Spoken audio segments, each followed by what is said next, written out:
কিশোরগঞ্জের হোসেনপুরের মরিয়ম আক্তার নামে 7 বছরের এক মেয়ে শিশুকে নির্যাতন করে হত্যার অভিযোগ উঠেছে এক দম্পতির বিরুদ্ধে। সন্তানদের সঙ্গে খেলাধুলার জন্য শিশুটিকে 2 মাস আগে কুমিল্লায় নিয়ে যায় ওই দম্পতি।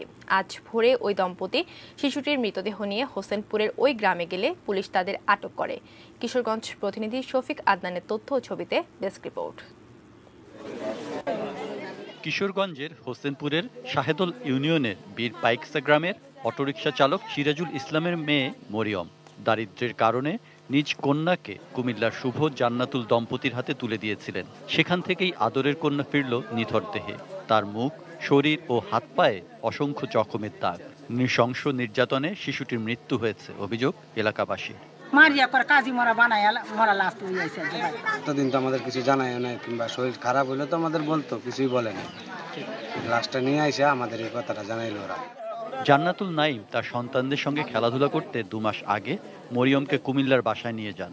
সেই বাসাতেই দিনের পর দিন নির্যাতনে শিশুটির মৃত্যু হয়েছে বলে অভিযোগ তার বাবা মায়ের। গত 2 মাস আগে আমার মেয়েটারে নিয়ে গেছে ওনার বাচ্চারে দেখাশোনা করার জন্য। আমি জানি না যে আমার মেয়েটারে নির্যাতন করে এইভাবে মেরে ফেলাইব।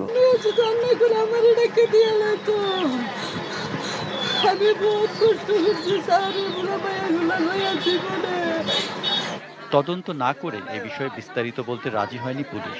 বাচ্চার দেহে তো আপনি দেখছেন আঘাত আছে, আঘাত বোঝা যাচ্ছে, এইটাই তো প্রাথমিক জিজ্ঞাসাবাদের মৃত্যু না। অন্যদিকে নির্যাতনের অভিযোগ অস্বীকার করেছেন জান্নাতুল নাইম। হয়েছিল কি, ও আপনার করতো, খাটের নিচে ঢুকে বসে থাকতো, বুঝছেন? খাটের নিচে বলতে কি, আমাদের খাটের এরকম মাথা আছে না, খাটের মাথাটা ওইখানে ও এমনি করে বসে থাকতো। অভিযুক্ত দম্পতিকে আটক করেছে পুলিশ। মরিয়মের মৃতদেহ ময়না তদন্তের জন্য কিশোরগঞ্জ 250 শয্যা জেনারেল হাসপাতালের মর্গে পাঠানো হয়েছে। Saikat Dasgupta, desk report, ATN news.